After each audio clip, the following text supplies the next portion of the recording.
Hey, hi, happy Training Tuesday. My name is Kim Irwin. I'm an independent consultant with Arbonne International, and I am thankful that you're here with me today. We are experiencing some heat around this country, aren't we? Outside of the country too. But I'm in Colorado. It's hot, guys. Like, it's hot. And people don't understand that you may have activities that you're used to doing, biking, running, going for walks, all that kind of stuff. But it takes on a different level of awareness and care and preventative and proactive and pro activities to keep yourself from experiencing some things that can come on with extreme heat. So I want to talk about that right now. What are some of the things that happen? Well, your body has a natural cooling system.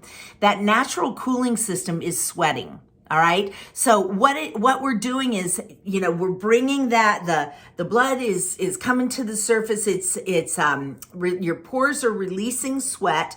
The air picks it up, it evaporates, and when that evaporates, it draws it away and cools your skin. So that's why when you're sweating like crazy and you stand in front of a fan, or you just, you're outside and there's a breeze, you feel cooler. That's what's happening. That is your natural cooling system. Okay. Now you can get yourself into a situation where you have heat exhaustion. That is where your body cannot cool down enough, and it is not, it's sweating way too much water and salt out of your system. So sometimes your internal temperature will go to over 100 degrees. Usually right around that 100 spot is heat exhaustion. You might feel really pale and clammy, okay? You can be tired, weak, lightheaded, nauseated, have a headache. So what do you got to do? You got to get yourself to a cool area, a shaded area, drink something that has some salt and some sugar in it. I'll tell you a story at the end of this about a personal experience. I think I was experiencing heat exhaustion, a little bit of it, this past weekend on a bike ride. If you don't take care of this, like replenish, you're losing electrolytes, you're losing salt, you're going to hear about all this stuff, then you can move to the next level, which is very dangerous. It's called heat stroke. And heat stroke, that's where your internal temperature is going to over 104 degrees. Everybody knows if you have a fever, a temperature over that, not good. Okay, that's not good for your body.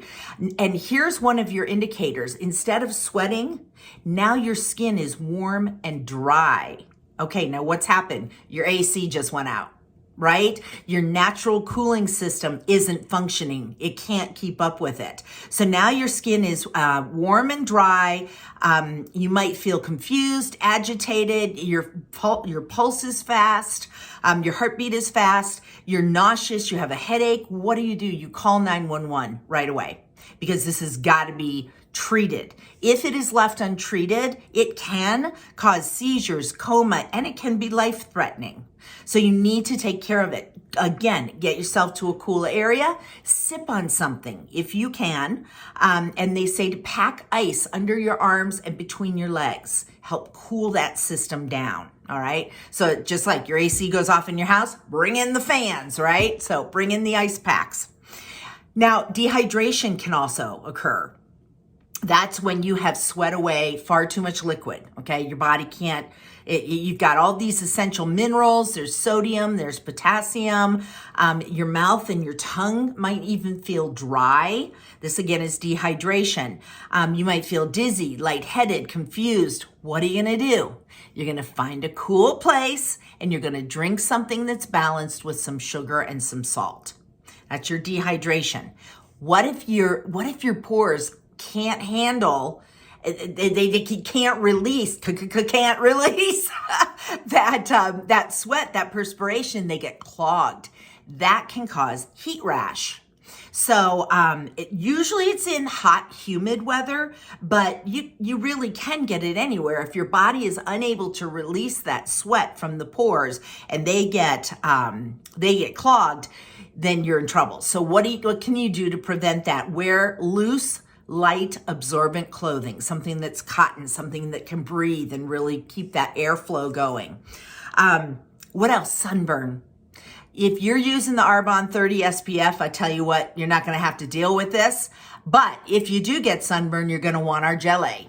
So you guys all know what sunburn is. I won't spend a ton of time on that. Fainting. Fainting can happen when you get really hot. I had this happen when I was on a trip to Lake Powell, and my mom and dad were up ahead of us pulling the boat, and we were out in the middle of nowhere. My mom would always carry she brought these, flavored water things that she really liked. And so I was in the truck with my first husband, and it was hot. We didn't have any AC, and I was just complaining and complaining. And finally we caught up with my mom and dad, and we pull off the side of the road, and I'm like, oh my God, I'm so hot. And he's so tired of hearing it. And I get out, and my mom goes, here, take a swig of this. So orange seltzer or something like that. So I take a big swig. Boom, I passed out right in the middle of the road on the pavement. So fainting can happen when you get overheated. What do you need to do? Hydrate, lie down, raise your legs up above your head, get that blood back into your heart and get it pumping. Heat edema. Raise my hand on this one too. So sometimes your fingers, your toes, your ankles will swell. This isn't a serious condition. I got all this information from WebMD as well.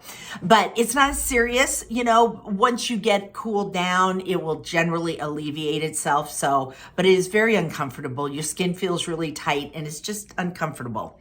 A higher heart rate.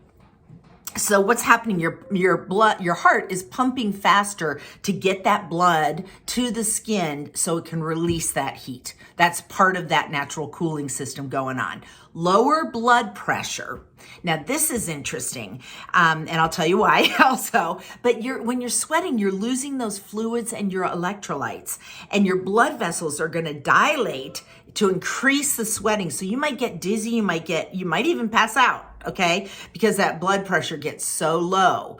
And if you're not aware of what blood pressure is, it's the pressure that's measured against your blood vessel walls as the blood's pumping through and when it's at rest. So if you think about it, or if you don't know, there's systolic and diastolic. Systolic is that first number on top. Diastolic is the lower. Diastolic is at rest. I always think if you die, you're on the bottom. Okay, just a little FYI. Confusion. You gotta just get cooled down. It just is harder to concentrate. It just has that kind of ill effect on you. Also, your appetite is going to be reduced. So you want to make sure that you're still getting in all the nutrients that you need to, all those macronutrients. So what's great for that? Making a shake. You guys know about the shake that I make every single morning, and everything is in there that I need. So I start my day off, and I know that I've supplied my body with all the good stuff that it needs. Now I need to be careful when I'm out in the heat. So telling you about my bike ride, we went on this fun ride. We went early in the morning, not as early as I was thinking that I could get moving, but still earlier than when it got really, really hot. But we were riding around, and I just, I kind of had a little bit of a headache, and I was hydrated. I had water. Okay, now my first mistake. I don't know why I didn't think about this. Boom. But anyway, we had a great ride, got back home, and I thought, I'm going to check my blood pressure. I figured, having not done my research yet, I figured that it was going to be like high. I just exercised, and it wasn't. It was like 107 over 70 something. So what did we talk about? Low blood pressure. So what did I? Well, I didn't even do it. My husband did it for me. He fixed me an Arbonne Post.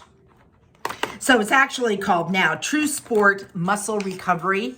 And I could go on and on about everything that's in it. But regarding what we're talking about now, it has calcium, magnesium, and vitamin B12 to replenish your electrolytes.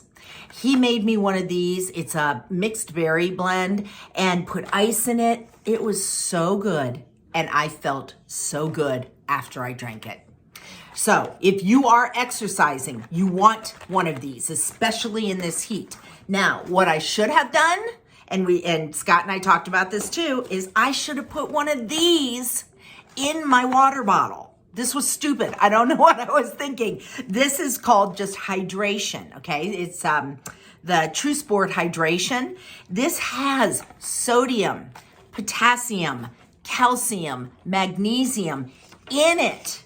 So I'm mixing this in my water bottle so that as I'm sweating, and as I'm sweating and releasing these fluids and stuff, I am replenishing it in my water bottle. That is going to help alleviate a lot of these potentially dangerous conditions when you are out exercising in the heat. So folks, we've got, I don't know, they're still saying 10 more days of this across the country. And fortunately, we are having a little bit of rain every now and then here in Colorado, but not all around.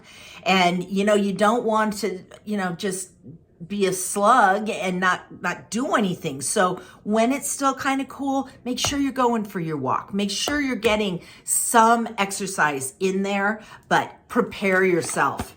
Take a water bottle, have a hydrate in there. When you get back, make sure you do the post, because that's going to keep you fueled as you're going. Then when you get back, fully replenish. I promise you, you will feel great and you will be taking care of your body and helping its natural cooling system. Okay? So I hope that was helpful. Please stay safe out there. Keep yourself cool. And I will talk with you next week.